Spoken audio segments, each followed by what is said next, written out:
Welcome to Voice of Supply Chain, brought to you by ISM New Jersey and SourceDay. The purpose of our show is to tell stories of people in procurement and supply chain doing extraordinary things. I'm your host, Sarah Scudder. I oversee marketing for SourceDay. We automate purchase order changes and enable supplier collaboration for manufacturers, distributor, consumer packaged goods brands, and retailers. If you want to talk more about women in ERP or what's happening in the manufacturing world, you can connect with me on LinkedIn and follow my hashtags Women in ERP and Manufacturing Maven. Today, our guest is Purvee. Her and I are actually semi-San Francisco Bay Area neighbors. Before I moved to Austin at the end of last year, we both lived in the same community. So I've had the pleasure of knowing her for the last few years. So we're going to start off today as we normally do and go way back in time. And we're going to talk a little bit about your childhood. So I want to start with your favorite childhood memory. So first of all, thanks for having me here. I think this is going to be very interesting. Let's see where we can go with this. And I always appreciate your sense of humor and wittiness, so I think it's going to be good. My favorite childhood memory, honestly, I was born in India, so my favorite childhood memory is eating mangoes in a hot Indian summer day. I mean, it's one of the things that I still miss, and it's probably the only reason I'm willing to deal with a hot Indian summer is the mangoes. What in your childhood shaped you to be the person that you are today? I would honestly say that's really been my parents. My parents were really just huge advocate of diversity, and they both were married from different religions. So as a result, in India, they saw the lack of the diversity or the sort of acceptance, if you will. So they grew up with that mindset, right? So I think they've shaped whatever I do, it's been that. They've always said, go push yourself, don't take no for an answer, and keep pushing yourself forward. And I think they are my foundation in what I've done. What's a tradition that you learned from your parents that you've continued on today with your own family? I would say be fearless, right? Don't let anybody or anyone tell you can't do something, and go try it, right? Go get in the details of things, go learn and understand, and don't be afraid. I think that's the biggest thing that stays with me. I teach my daughter the same thing. That just go try it. You don't know until you try, and don't be afraid of failure. I think, in fact, if you learn from what you deem is failure or someone deems as failure, you actually become more successful because you're learning from it, and you're not letting your fears basically just ground you. What's the one thing you learned as an adult that you wish you knew as a kid? Oh, that's a tough one. One thing I wish I knew I wish I knew. I think as a kid, I think just coming from India, that time when I was younger, we didn't have a lot of resources and access to resources, quite frankly, right at that time, and traveling like we do today, globetrotting and all that, right? I think that was one thing as a kid I wish I could have done, but if we couldn't, and as an adult I do it, and what I learned is just the differences in culture beyond what I knew, right? It opened up my eyes and my horizons as an adult as I traveled, and for that reason, I've sort of really gravitated to helping my daughter become more of a global citizen than sort of just a country citizen. So I wish I knew that. We stay in our bubbles and our shelters all the time, and we don't look beyond what we see. And I think as an adult, I'm so grateful that I've had that opportunity, and I just continue to advocate that. So you and I share something in common in that we both majored in marketing in college. I was actually a double major in business and econ. I just picked up econ because I could easily tie it into my business degree, but marketing was my focus and emphasis, and that was yours as well. So why did you choose to major in marketing? It's interesting. I will say one of my first jobs was, really just doing some sales activities. And in that, the sales rep I supported, and it was a part-time job. It's just something I enjoy doing on the side. And one of the things he had said to me, he said, Purvee, you can sell ice to the Eskimo. You need to go into sales and marketing.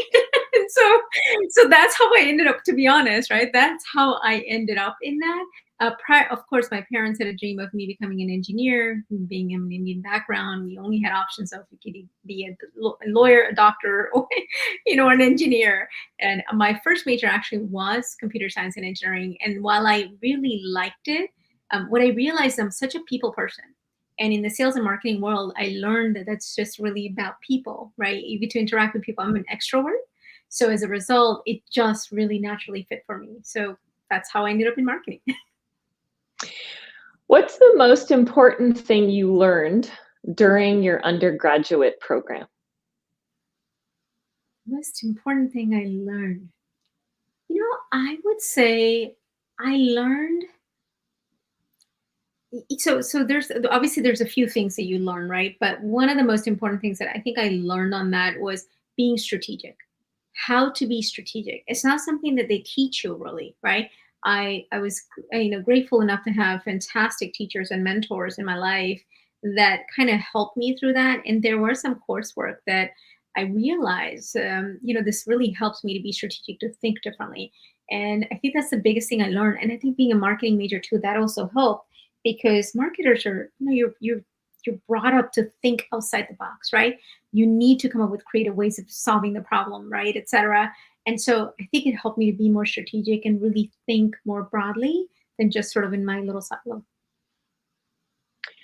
What was the perceived worst advice you received in college that has actually turned into useful advice?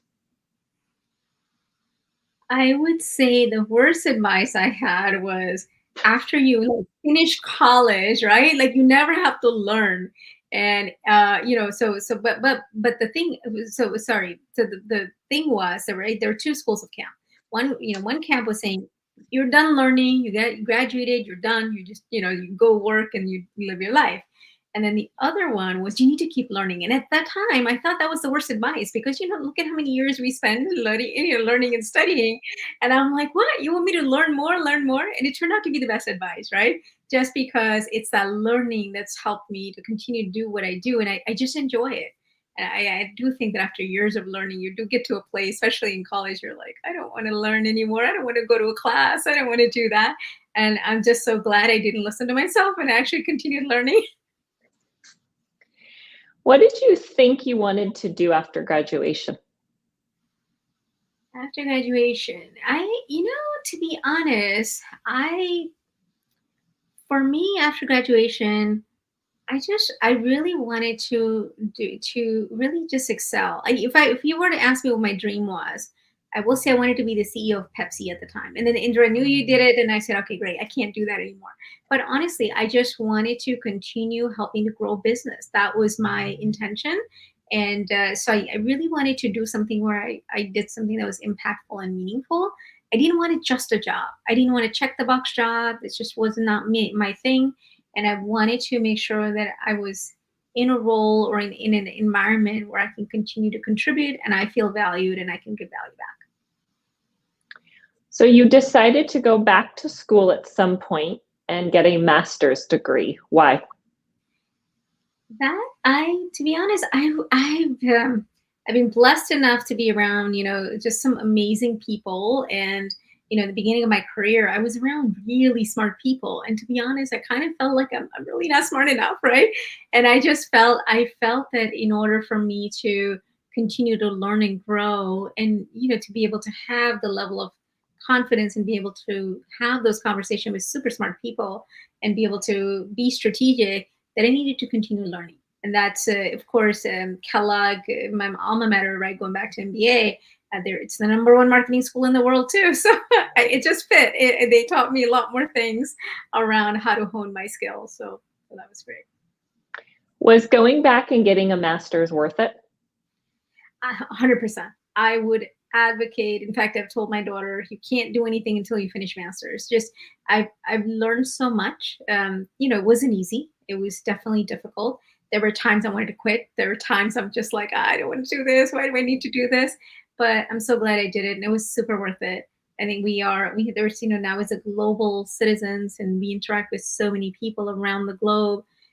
We've got to show up differently, right? What I can't rely on is what I knew 20 years ago, right? I would need to make sure that I've got the skill set and the knowledge of what's available today and what's happening today, and for us to do that, to be good leaders, we've got to continue to learn, and we've got to continue to innovate. So I would tell anybody interested to go do it. You're going to learn a lot. You're going to make friendships, that are going to stay with you for lifelong, which is another important aspect of it.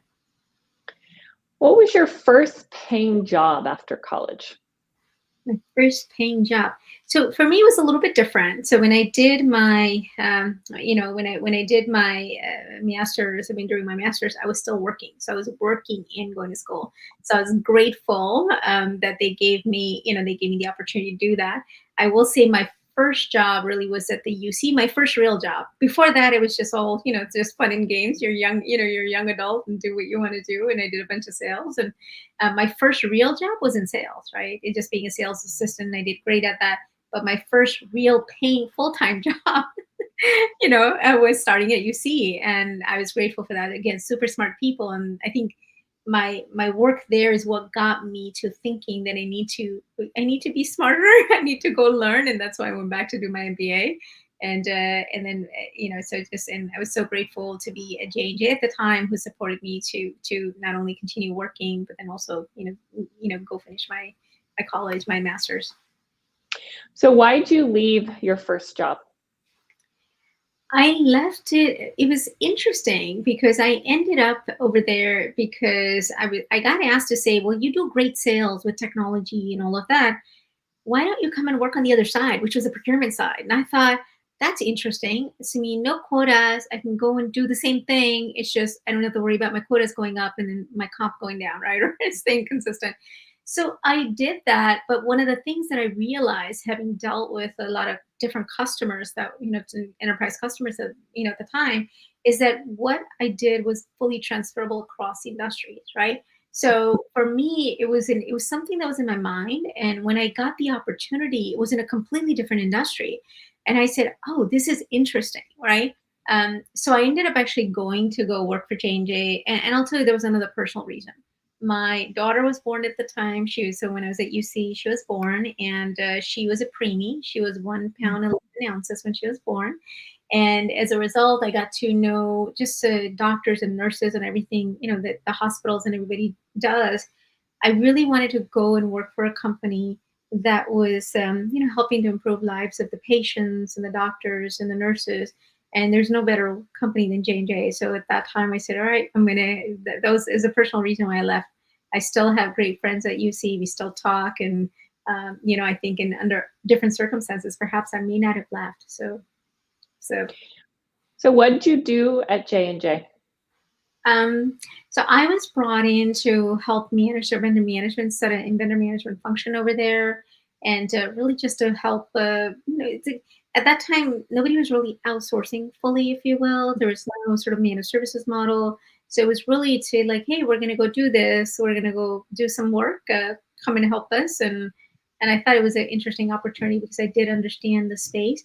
I think the other piece of it was just being in dissent, right? I certainly understood the language, and a lot of the initial phase of outsourcing was happening in India. So it made a lot of sense. And so sort of, one thing led to another, and there I was. What is the most, let's actually, before I get into some IT sourcing and tech specific questions, walk me through your career journey. So you left the UC, you went to J&J. What next? Then I had an opportunity. J&J was a phenomenal company. And it was, again, when I thought, hey, I'll retire from it. And then I got an opportunity at GE where I had an opportunity to learn more stuff. So, for example, like purchase order process and things like that, which is fairly well defined at J&J. And I realized that this is my opportunity to kind of learn and implement something. And so for me, it ended up being what I learned and realized is I'm actually more valuable having more knowledge across multiple components in industry than just one in company. And so for me, it was really just that journey, and just said, I want to learn. So if this will be a new thing, I'll learn, and new thing I can execute on. And so there I was. So, and it's been, and if you look at my career, that's exactly what I've done, right? I will go into organizations. I typically do get brought in to, because there's something more difficult that they've done or they've attempted, and they just haven't been able to somehow. And so they need a sort of another perspective, another fresh eyes, set of eyes, if you will. And my approach has always been being very creative and thinking outside the box. I'm not your typical procurement person, right? And so it's been great, because I've been able to see things that others may not have been able to see, even though it was right under their noses, right? So bring that perspective, help execute, and help companies transform difficult areas. So walk me through, you transitioned as you progressed your career to several different brands in many industries. Walk me through how you got to where you are today. Yeah, to be honest, it was exactly the transformational nature and thinking out of the box. That's what, right? Procurement, let's face it, is a little bit of an archaic function, or deemed to be archaic for many, many organizations, right? It's like in the back office function. And I think that there just hasn't been great attention paid to how much this function can do, what value it can drive, and each company is in a different place, right? And so it really has been that for me. It's been that notion to say, how can I show you value about what we do, whether it's in procurement side, sourcing side, vendor management side, right? There's such a value that function in a holistic way, even portion way, brings, that many companies just aren't aware of, right? So for me, it became, and I think at that point, I was aware at the beginning of my career that the work I do is very transferable across the multiple industries, and that's kind of how it went. I got from one another opportunity to another, and again, I kind of said, when I go into organizations, if I can do what you ask me to do, and if I get it done, right, and I can show you the value, I can show you transformation really fast. What else is there for me, right? If you don't, and it just so happens, right? Not every company is doing transformation all the time across the board, right? So it is something different, but then other opportunities pop up where the companies are, they're like, hey, we want to do this. So that's been my journey, and it's been great, right? I get to learn every single time, right? Even though I know a bunch of stuff, there's new stuff I learn every single time, and I just enjoy and appreciate that. What's the most difficult part of being in IT sourcing in 2022? I think in IT sourcing, to be honest, it's the subject matter knowledge and expertise, right? I would say technology is everywhere. Look around us, right? It's going to continue to get integrated. It's going to continue to be more prevalent. And when you think about it, the toughest thing is that you just, again, there's not that many people in this area, because it's so complicated, because it's so complex. People fear it and they don't want to be there. So I think for that reason, right, getting great talent is always challenging for IT sourcing. The other piece of it, just in 2022, when I think about it, when you look at the cycle of how technology is going to continue to be integrated, and is already integrated, how much of an importance it plays, just I think trying to keep up with it, to be honest, right? Because it changes so rapidly. And that means you've got to be on your feet. You got to be learning. What you can't say is, I did this for the last 20 years, and of course I know I'm an expert, even if you're a tech sourcing expert, right? It doesn't work. You've got to do that. So constantly learning is probably incredibly hard. And that means, like, for me, myself included, I look at it this, I don't expect just my team to know it. As a leader, I need to know it, right? I can't just say, hey, go do that, and I have no idea what I'm doing, right?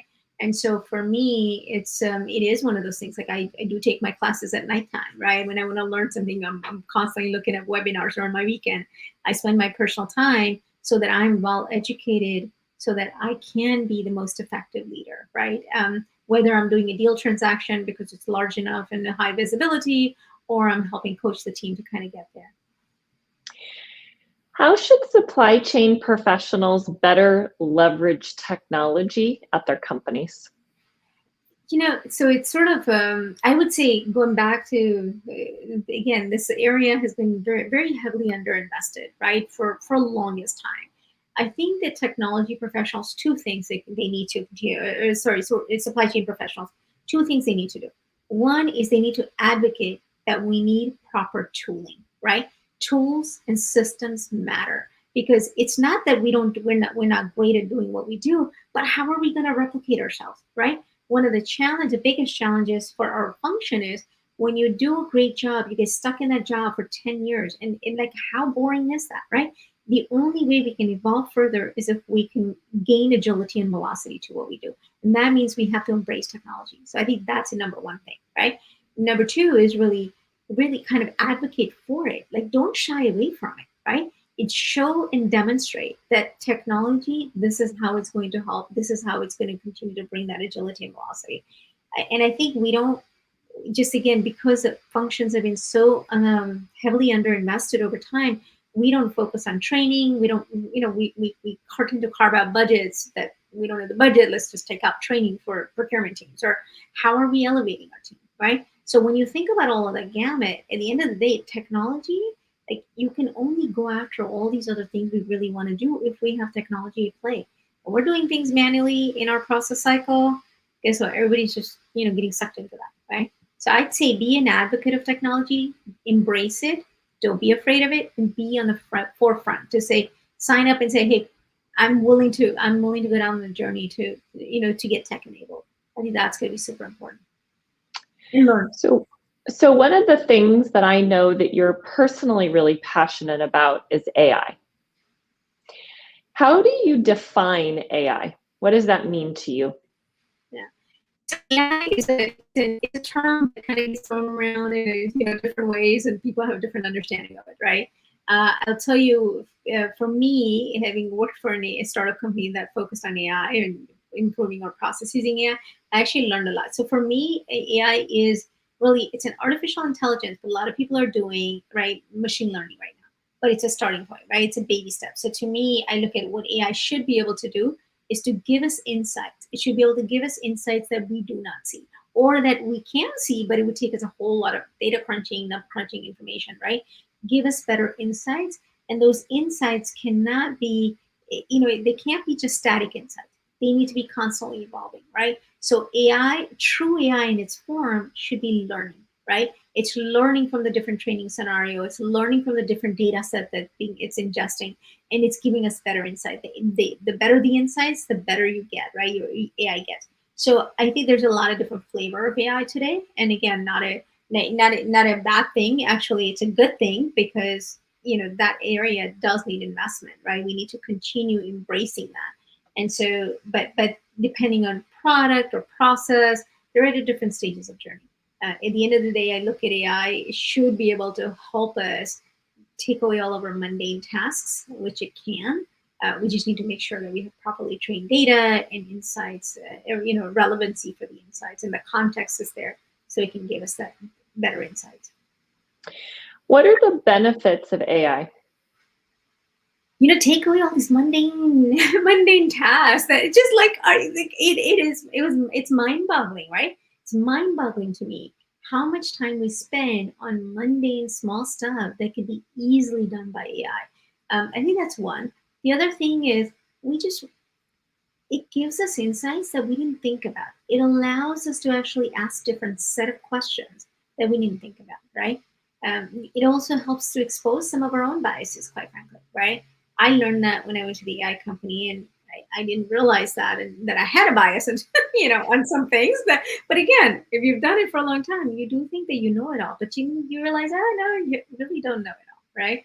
So I do think that AI, first and foremost capabilities, can take mundane things away, the research, the basic insights, and help us make decisions faster because the insights are available. How have you personally used AI in business? So I did work for an AI company, so I got a very good understanding of that, and how it's working in our own function, right? I'd say kind of from a business perspective, AI is in all areas, right? AI is being used, right? From a sales perspective, data analytics perspective, right? Marketing is using a ton of AI, HR is using a ton of AI, right? Now, what we could argue whether it's all good AI, bad AI, is the training data correct? Is there a lot of bias? How do we sort of correct all that, right? So each function is using AI. In IT, right? AI is being used to do management of the help desk tickets that come through, right? Like instead of doing manual analysis or all of that, it's able to do some drive some insights. So lots of great use cases have been out there.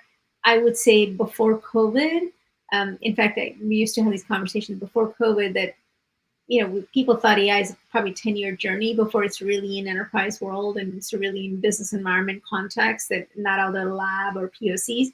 And as a result of COVID, just companies have just really gone after it. It doesn't matter what industry you're in, what size you are, companies are looking at AI in every function where it's deemed possible, right? So change management is really hard. Using new software and technology is scary.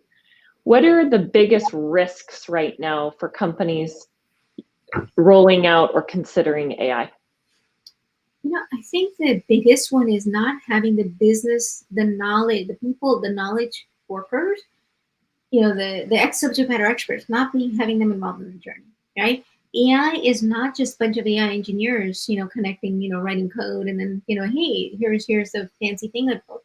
No, it needs business context and business knowledge, right? It can throw out data, but if you as a business owner or business person, if it doesn't understand the context, it's going to throw out junk data, right? So it's really for change management. In order to have effective solutions, anybody doing AI or considering AI has got to have the business involved, right? The business or subject matter expert, I would say, right?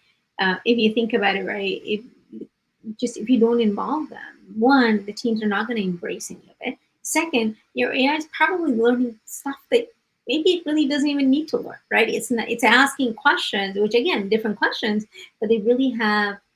It doesn't really give the business context to how to solve the business's problem, right? So I think that's one of the biggest things. The second one I find is really training and awareness of what AI is. To your point, what is AI to you? AI to me may be different to me than to you, than to somebody else. And so I think really just focusing on there's a personal responsibility and a organizational responsibility. The organizational responsibility might be then, hey, we're going to deploy AI. So how do we make sure that we have our people involved in it? And then how do we train the people on the tool adequately and help them understand all of that? And how it will change their jobs, if you will. And that takes away their job, but rather changes, right, the mundane stuff they do. So I think that's an organizational responsibility when you're deploying solutions. But a personal and individual responsibility is go learn about it, right? So, right, the first time you shouldn't be hearing about it is when your organization has decided to go ahead and implement or introduce AI in your area, right? So that's a personal learning responsibility, and I think those are probably areas of focus for change management or better change management. Not perfect, but it's a good starting point. What's the biggest impact that AI is going to have in transforming procurement? It's going to take, so we have never, as a procurement function, I don't care what company you're in, right? We've never had enough manpower to do the job we need, right? The things that we're being asked upon, we've just never had it, nor will we ever, right?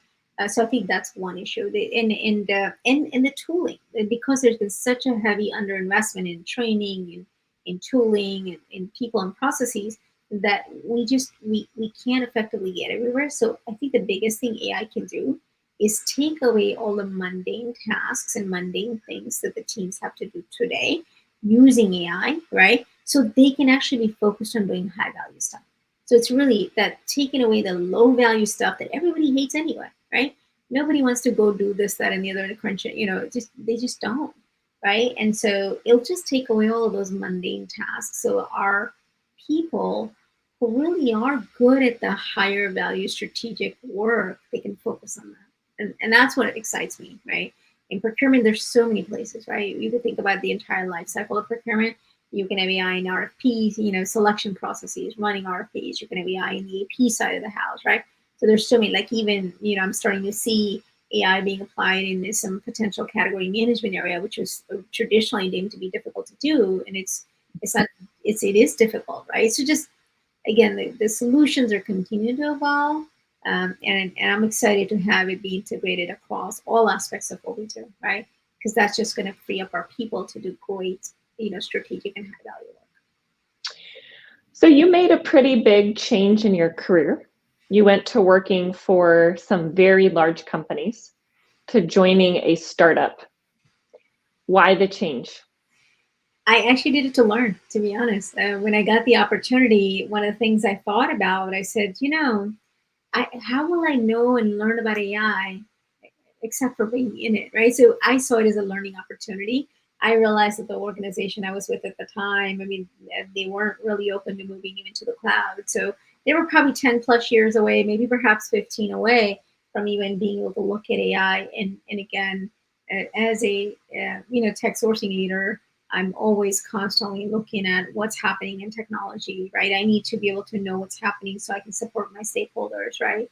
And be better equipped for that. And so, yeah, it was opportunistic, and I really just wanted to learn, and I thought it was a great way for me to get integrated. So it's all about learning, right? So yeah, it was great. So you're no longer in startup land. You're back in what I would consider to be, corporate America, big company. Yeah. Why did you decide to leave a startup? And then how did you transition from there to becoming a chief procurement officer? See, I'll say it's a couple of thoughts, right? One is my perspective was always about learning. I wanted to learn about AI. The other thing I also wanted to learn about, just startups tend to operate differently, right? They're very entrepreneurial in nature. How they think about things is very different. And one of the things I had realized was working in large organizations for so long that I'd forgotten how to be entrepreneurial and how to think, or I was worried that I'm going to forget how to think out of the box, to be honest, right? And so that was kind of my way to do that. But I always knew I'd go back in the enterprises, right? I never went into the startup world thinking that I'm going to stay in the startup world. I always knew I'd come back to it, because it kind of goes back to when you learn, you want to apply, right? You want to be able to apply the principles and things you learn. So it was really, and again, where I can make affect the most amount of change was in large enterprises, right? And so, yeah, that's good. Otherwise, right, learning, it's kind of like you learn how to ride a bike, but then you never ride it. And what's the point, right? I don't want to check the box, right? What advice do you have for people that want to progress their career, potentially, whether that's, director, VP, or even CPO? It's something that you've done pretty successfully and pretty quickly, but it's not very easy to do. I would say, first and foremost, learn, right? Be open to learning. I think the minute that we say that I've been doing, I've done this for 10 years, 15 years, 20 years, and that's what makes me an expert, and therefore I want to rise up. It doesn't work, right? You've got to, especially in procurement and our sourcing and our functions, right? People are looking for leaders that actually know what they're doing, because we've been underinvested. We've had a lot of leadership that really don't know our function. Therefore, they haven't been advocates, right? So you want to be able to make sure that you understand things, right? Gone are the days where it's just about people management. It's not just about people management. You actually need to have expertise and knowledge, because if you have that, you're able to elevate your function. You're able to, have a seat at the table, etc. Right? You're not turning around and asking, somebody, junior to you and say, hey, tell me that so that I could do that. It doesn't really work, right? So one, be open to learning. I'll constantly be learning. The day you stop learning is probably the day we shouldn't be working. Is my perspective, right? So I think that's one. The other piece of it is, be bold and be willing to take risks. Our function, because I think because it hasn't had the elevation, there's not too many people who are willing to, they're willing to see what they really think, right? I mean, they are willing to allow things to happen, even though they know it's not the right thing for the enterprise, for the organization. So be bold, be willing to say it, make sure you have a voice, right? Having a voice is something I think, and I've seen it and I experienced it in my career at times too, where you're not allowed a voice, right? So make sure you have a voice. You have expertise you bring to the table. Make sure that expertise is understood and also appreciated, and be your own advocate, right? And that's the biggest lesson I've learned. While I have fantastic mentors and I'm just so grateful for them, I realize I am my best salesperson. And so right, as an individual, you have to, if you don't believe in yourself and you don't believe in your own capabilities, and you can't just, you got to talk the talk and walk the walk. You got to be able to execute. You can't just talk about it and not be able to execute, right? If you can do that, just go for it. Like don't limit yourself. Bring your knowledge and expertise. Show the company, show the organization. Say, look, if you do it this way, you can actually transform. You can bring ton of value that, and just makes people think differently. You mentioned leadership. Tell me about your worst boss. Oh my gosh. I would say my worst boss had the element of, so there were procurement. I think Gardner came out with a study a few months ago, I believe, where it says procurement is not diverse, and that's actually true, right? So I think my worst boss, from a personal perspective, would be the one that was very biased, right? So I've had a biased boss, and it was just something I never wanted to ever deal with again. But professionally, I would say my worst boss was the one who didn't know my function, didn't know what we were doing and why we were doing it, and just wouldn't support, didn't have enough time, and didn't have the energy nor the desire to elevate the function, right? So I would say that that's been a, so therefore there's no fight for you, there's no fight for your team, there's no fight for things you need. And I would constitute that to be the worst boss. Tell me about your best boss. My best boss was the one that actually let me run things on my own. And, when I needed help, I was able to go to them and say, I need help. I'm getting stuck in this thing. I don't know what to do. And they were truly there to support me. He was just, he's a great mentor even today. Like just again, somebody I value their opinion. And they always give me great advice. They always give me good perspective. And they also were the ones that told me, don't let any, kind of similar to my parents, like don't let people tell you what you can and cannot do, right? And that, I think, was the best thing. A lot of people would say, well, why didn't you just stay in that one company? That was just such a big company. Why would you ever leave? And I think that disconnect of people thinking that you have to earn your entire life in one company. I'd like to, but those days are gone, right? But I don't know that I could have done a great job at that, to be honest, right? I would have been bored miserable, right? I just like to learn, and I like to do newer things, and I want to make sure that I'm adding value. So I appreciated my best boss, recognize that, and also encouraged me and told me that, no, don't follow everybody else, carve your own path. And I'm grateful for that. What makes you a good boss? Oh, I think I'm a good boss when I don't have to micromanage. I hate micromanagement, and when I have to get into that, I kind of say ah. So I think what makes me a great boss is I understand the pains because I grew up in the function. I understand the plight of the team that my teams have. So I'm very supportive. I see when things are happening, things where they need help. I do see that, and I also like to let people run with the stuff. Right, I really do, because I grew up in that, right, and I flourish because of that. So I'm a big believer in that. No, it's some people, they need structure. They need, tell me 20 things exactly, and I'm going to go check the box, and there's a place for that. And then there's people, but I also recognize that you still have part of it because they do that because they've perhaps not been allowed over their career, right? They always have to check in, and they always have to do things. So I do let the teams run. And, if you run into trouble, come in, let's talk, and let's figure it out, and let's help solve the problem. But I think that's kind of the value and the differentiation I bring to the table. I have the knowledge, so I can help support. When they walk me through a problem, I understand it very well, and I'm able to quickly translate to potential solutions, right? That an uninformed boss we just wouldn't be able to. So you're a very busy woman. You've got a full career, a family, and a pretty impressive hobby list. What tips do you have for procurement professionals struggling with time management? Oh man, like I will say that occasionally I do get where I don't know how to manage it, but I will say, to be honest, first of all, be realistic with your goals and your aspirations, and allocate adequate time to it, right? There are times like I really want to do a lot of things, and then I realize, okay, I have to say no. So learn to say no is not a bad thing, right? Also learn to say I need help is also not a bad thing. I've had to do that a few times over my career.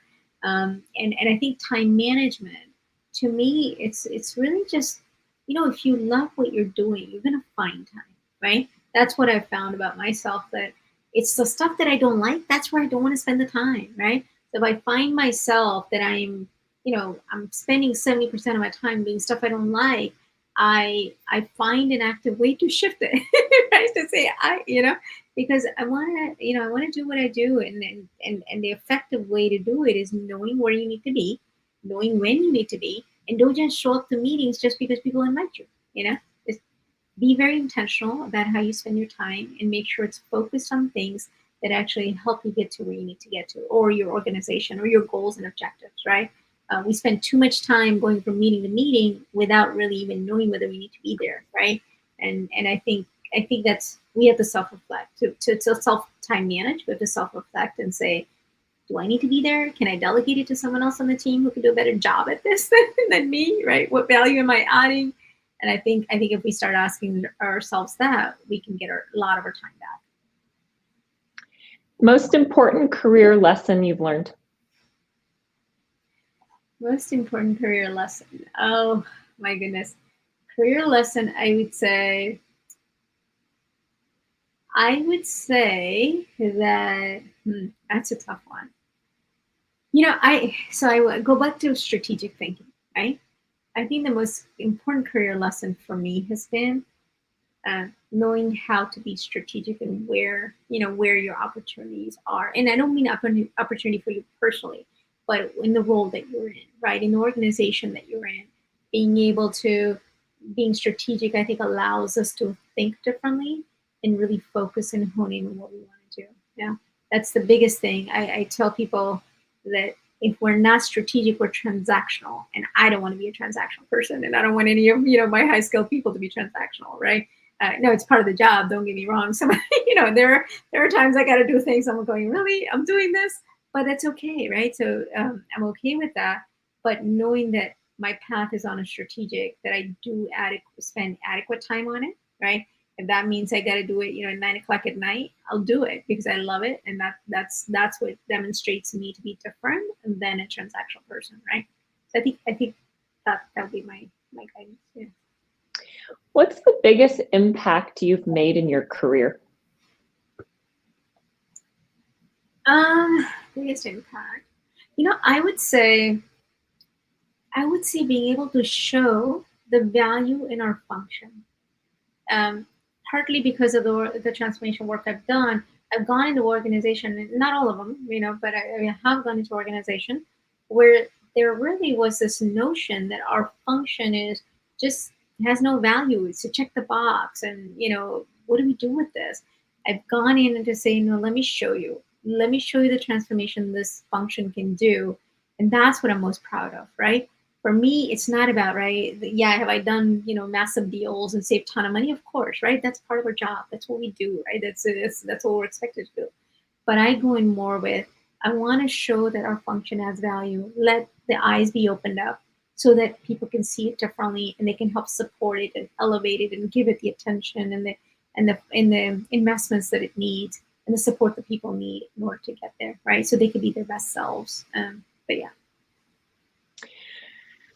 There's a lot of discussions that I've heard from leaders in our industry this year talking about talent and skills. What do you think are the most important skills for somebody to have to be really solid and strong in IT sourcing?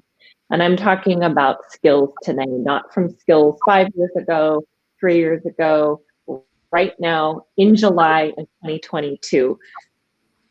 Yeah. So if you want to be in IT sourcing, you got to know AI, right? You got to know machine learning. You got to know the differentiation between, you got to know the cloud, right? You got to know the new business models. You got to understand all of that, right? You do have to, I kind of call it, you have to know enough knowledge to be able to have conversation and, really be subject matter experts. Because, tech people, IT people, they're really, really good at what they do, right? They're just super, super, they're just amazing at what they do.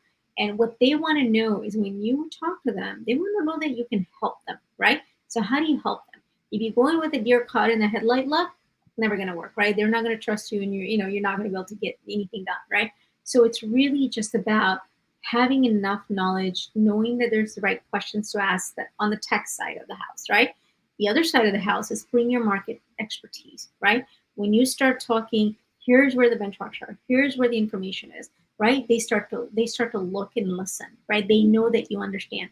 They know that you are thinking differently and you understand their pain, and they're going to go more in with you, right? And they're going to partner with you and say, let's go do this. And I think that's true not just for IT. I think that portion of it's true for any category. You could be a marketing, sourcing leader. You could be, you could be in, operation, whatever, areas, right? Um, HR, whatever areas you support, it's true for any of them, right? You've got to know enough about the business, the function, the processes in order for you to be able to have a one seat at the table. But then to keep that seat, you've got to demonstrate your subject matter expertise. And that means you've got to you've got to know what's happening with your peers in the market. What are the vendors doing in your space, right? Interact with communities like SIG, for example, so you can talk to your peers so that you can have that knowledge and you're not tunnel visioned or siloed just in your own organizational point of view, right? I think that's really super critical. So I remember the last time you and I were both at SIG, you were hiring several people. You mentioned, I forget, but it was a very large number of open recs you had. And anybody walking by, you would talk to and say, hey, do you have an IT sourcing background? Do you know someone in IT sourcing? How do you find good talent? I think finding good talent are a couple things. One is obviously talk to people because right, you'd be surprised, right? It's going back to ask for help, right? It doesn't matter, right? Whether you're trying to hire people, ask for help, talk to people that they might know someone. I think the other thing is also because tech sourcing is really, really, there's an IT sourcing and a tech sourcing component, right, which is even more elevated. Because it's hard and there's not that many great people out in the market doing that, I think be willing to groom people, right? If there's people that says, hey, I'm willing to learn, I'm willing to do that, give them the opportunities, and that's another way. Now, sometimes it's going to work out. I mean, don't get me wrong. Some people, they go in and they're like, oh my God, this is way too complicated than what I'd like. And that's okay, right? But you may find people, right, who are truly hungry and really do want to learn tech, and they're going to stick with it, right? So I think that's one way. The other thing really is what I found to work is just, just show who you are and kind of, be very, show them what the possibilities are, right? And kind of where you can go with it, and having the function and why this app matters. I've been a big advocate of talking about how tech sourcing really matters in every category. Areas need to know tech because that's our future and we've got to get there. So just have that passion and have passion show. That's my strategy. It works. Sometimes it works, sometimes it doesn't work, but that's okay. Reiterate. So you hire great people. How do you retain them? Oh, that's, I think for each organization, it's a different thing for different organizations. It depends on where they're at, right? In their life cycle, if you will. You could have people who are, right, if you have an organization like a well-oiled machine where, you've got capabilities where like best in class. So let's look at it that way, right? If you have best in class, right, you've got to hire two kinds of people. You got to hire people, one, that still can think out of the box and still come up with better continued iterations to improve and do things differently, and then you also need people who can continue to run what's there, right? So that it's subject matter experts, et cetera, right? They can keep running the shop, right? And then there's some organizations that are building, they're flying the plane while they're building it. So then then the type of talent you need is a little bit different, right? You need people who are willing to build, but also can run because you can't drop one or the other, right? So I think you have to look to the motivation of people. What are they looking for?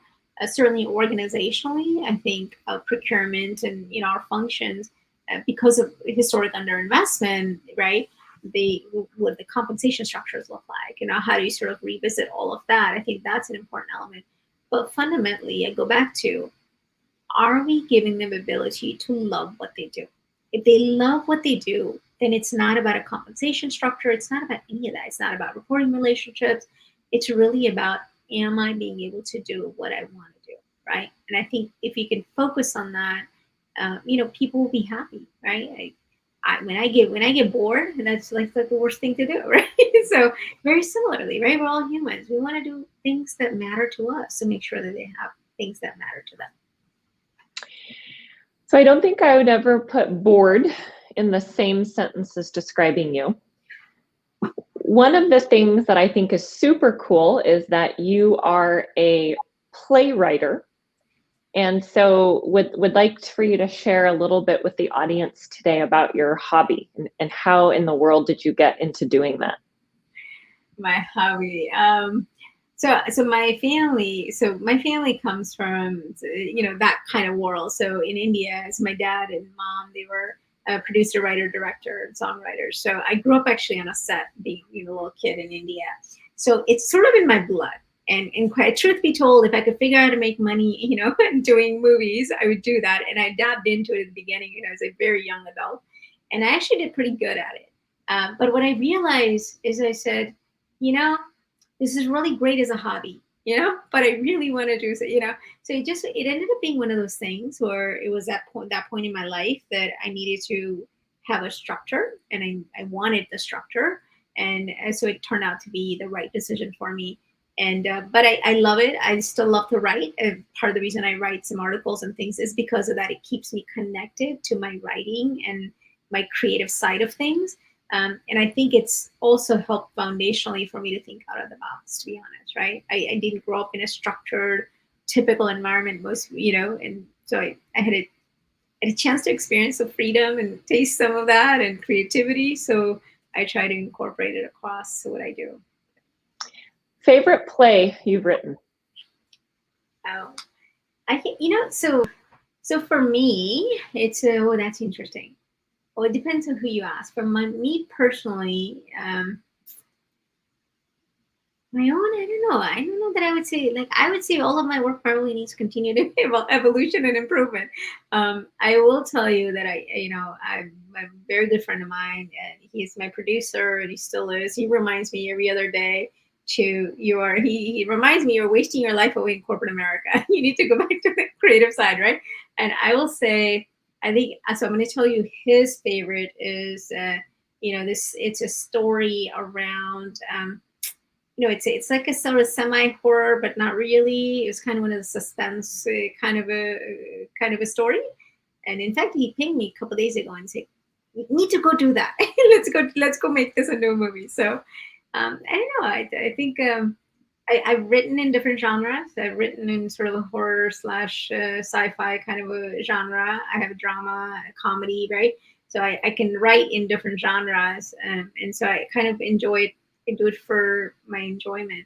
My daughter's the other one that reminds me. So that's also her favorite story is a family drama. So she reminds me I should go do that. So your daughter also has a very unique hobby. Would you mind sharing a little bit about that? She is, so she just turned 15, and she wants to learn how to fly planes. And we had, part of this comes from, we've traveled a lot as a family. When she was little, she's just constantly on the plane, and she enjoys it. And when she was 9, we were able to take her. There was a gentleman, who was basically giving flying lessons to girls because he was passionate about helping girls get involved in aviation. And so that was his way of saying, let me expose you to something and see if you like it. And she really liked it. So she wanted to do it, but she was too young to really kind of start anything. And so now that she's 15, she is looking forward to, getting her license one day. She can't get it yet, but she's got her lessons, and she's learning how to fly glider planes, and eventually she wants to do power planes. So she's learning both. So I told her, go have fun with it. Don't, if it doesn't turn into a career, that's okay. Just go have fun with it, and as long as you love what you do, and you never know what it turns into, right? So we're at that time where I do a Spitfire round. I'm going to ask you a few questions, and you're going to respond with an answer of the word or phrase that first comes to mind. Accomplishment you are most proud of. I think helping evolve or function, like just that across the board. I'm really proud of that. Quality you admire most in yourself. Constantly learning. It's a lot of effort, but I find a way. What's your dream? My dream is really continue to elevate our function and our people just across the board, doing everything I can to get it there. Biggest pet peeve? Biggest pet peeve, not paying attention to details.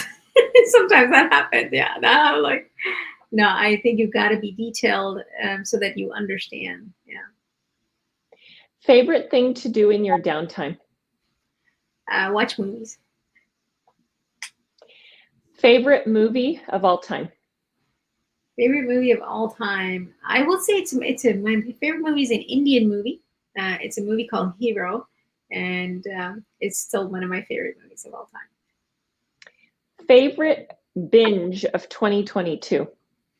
Favorite binge of, see a lot of ice cream, like natural ice cream. What about TV shows? Favorite show you're binging? Oh my goodness, that is 90 Day Fiance. Every day, all day. My guilty pleasure. Well, Purvee, I want to thank you very much for coming on our show. For those who would like to further connect with you, what's the best way for people to reach out? Absolutely, connect with me on LinkedIn, and I'm happy to help answer questions, and just we're in it together. So if there's anything I can ever do to help, then don't hesitate to reach out. Join me August 17th at 2 p.m. Eastern Time for our next show as I dive into another interview and help somebody in our industry tell their personal story.